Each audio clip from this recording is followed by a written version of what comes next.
सभी को राधे राधे। आज हम आपको सुनाएंगे सोमवार की व्रत कथा। तो प्रारंभ करते हैं। एक बहुत धनवान साहूकार था जिसके घर धन आदि किसी प्रकार की कमी नहीं थी, परंतु उसको एक दुख था कि उसके कोई पुत्र नहीं था। वह इसी चिंता में रात दिन दुखी रहता था।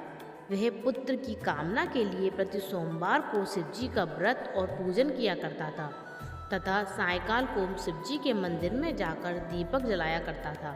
उसके इस भक्तिभाव को देखकर एक समय श्री पार्वती जी ने शिवजी महाराज से कहा, महाराज, यह साहूकार आपका अनन्य भक्त है और सदैव आपका व्रत और पूजन बड़ी श्रद्धा से करता है, अतः इसकी मनोकामना पूर्ण करनी चाहिए। शिवजी ने कहा कि हे पार्वती, यह संसार कर्म क्षेत्र है। जैसे किसान खेत में जैसा बीज बोता है वैसा ही फल काटता है, उसी तरह इन संसार में प्राणी जैसा कर्म करते हैं वैसा ही फल भोगते हैं। पार्वती जी ने अत्यंत आग्रह से कहा, महाराज, जब यह आपका अनन्य भक्त है और इसको अगर किसी प्रकार का दुख है तो उसको अवश्य दूर करना चाहिए, क्योंकि आप अपने सदैव भक्तों पर दया करते हैं, उनके दुखों को दूर करते हैं। यदि आप ऐसा नहीं करेंगे तो मनुष्य आपकी सेवा और व्रत क्यों करेंगे? पार्वती जी का ऐसा आग्रह देख शिवजी महाराज कहने लगे, हे पार्वती, इसके कोई पुत्र नहीं है, इसी चिंता से यह बहुत दुखी रहता है।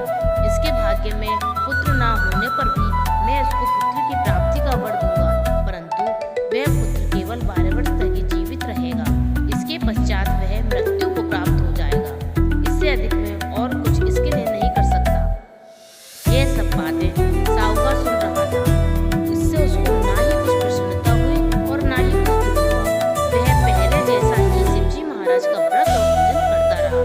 कुछ काल व्यतीत हो जाने पर साहूकार की स्त्री गर्भवती हुई और 10वें महीने में उसी गर्भ से अति सुंदर पुत्र की प्राप्ति हुई। साहूकार के घर में बहुत खुशी मनाई गई, परंतु साहूकार ने उसकी केवल 12 वर्ष की आयु जानकर कोई अधिक प्रसन्नता प्रकट नहीं की और ना ही किसी को भेद बताया।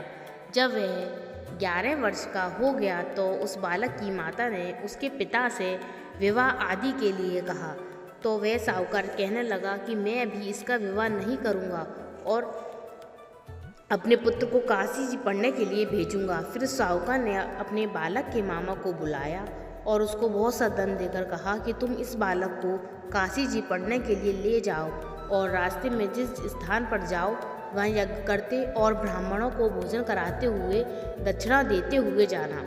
वे दोनों मामा भांजे सब जगह यज्ञ करते और ब्राह्मणों को भोजन कराते तथा दक्षिणा देते जा रहे थे। रास्ते में उनको एक शहर पड़ा।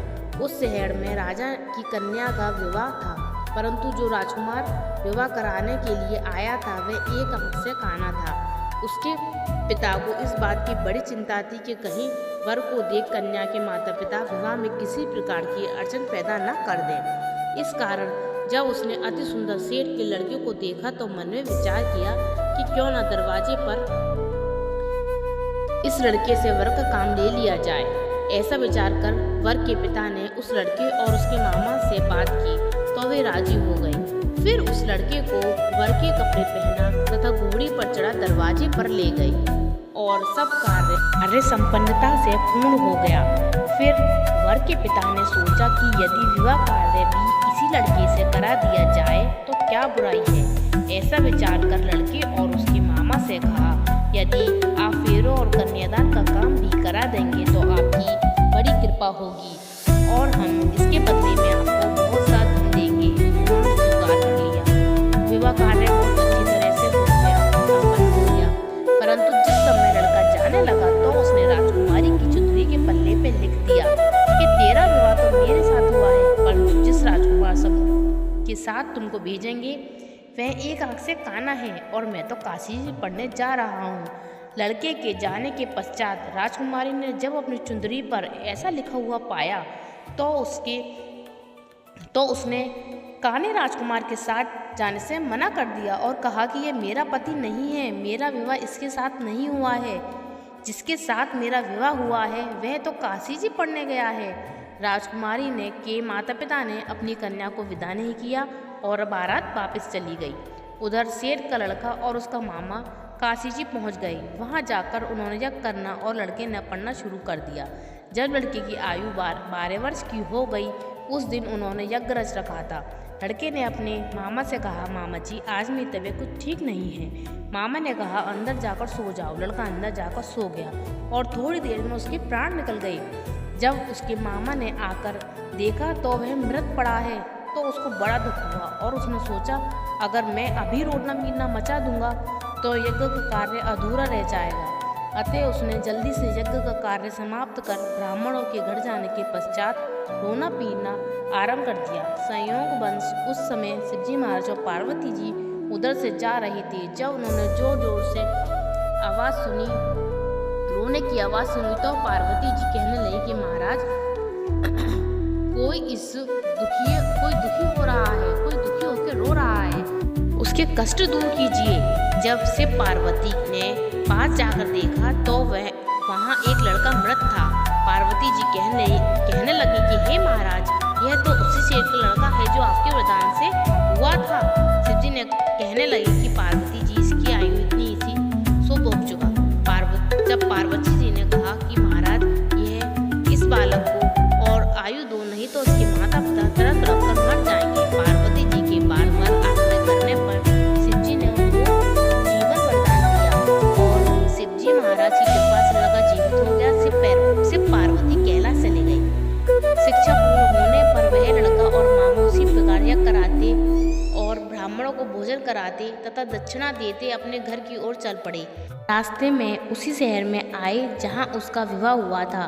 वहाँ आकर उन्होंने यज्ञ आरंभ कर दिया तो उस लड़के के ससुर ने उसको पहचान लिया और अपने महल में ले जाकर उसकी बड़ी खातिर की। साथ ही बहुत दासियों सहित आदर पूर्वक लड़की और जमाई को विदा किया। जब वे अपने शहर के निकट आए तो मामा ने कहा, मैं पहले घर जाकर खबर कर आता हूँ। जब उस लड़के का मामा घर पहुंचा तो उसके माता पिता घर की छत पर बैठे थे और उन्होंने यह प्रण कर रखा था कि यदि हमारा पुत्र सकुशल लौट आया तो हम राजी खुशी नीचे आ जाएंगे, नहीं तो छत से गिरकर अपने प्राण दे देंगे। इतने में उस लड़के के मामा ने आकर यह सारा समाचार दिया कि आपका पुत्र आ गया है, तो उनको विश्वास नहीं आया। उसके मामा ने शपथ पूर्वक कहा कि आपका पुत्र अपनी स्त्री के साथ बहुत सारा धन लेकर आया है। तो सेठ ने आनंद के साथ उसका स्वागत किया और वे बड़ी प्रसन्नता के साथ रहने लगे। इसी प्रकार जो कोई भी सोमवार का व्रत धारण करता है अथवा इस कथा को पढ़ता है या सुनता है, उसकी समस्त मनोकामनाएं पूर्ण होती हैं तथा इस लोक में सुख भोगकर अंत में सदाशिव के लोक को प्राप्त होता है। बोलिए महादेव बाबा की जय, शिव शंकर की जय। हर हर महादेव, हर हर महादेव।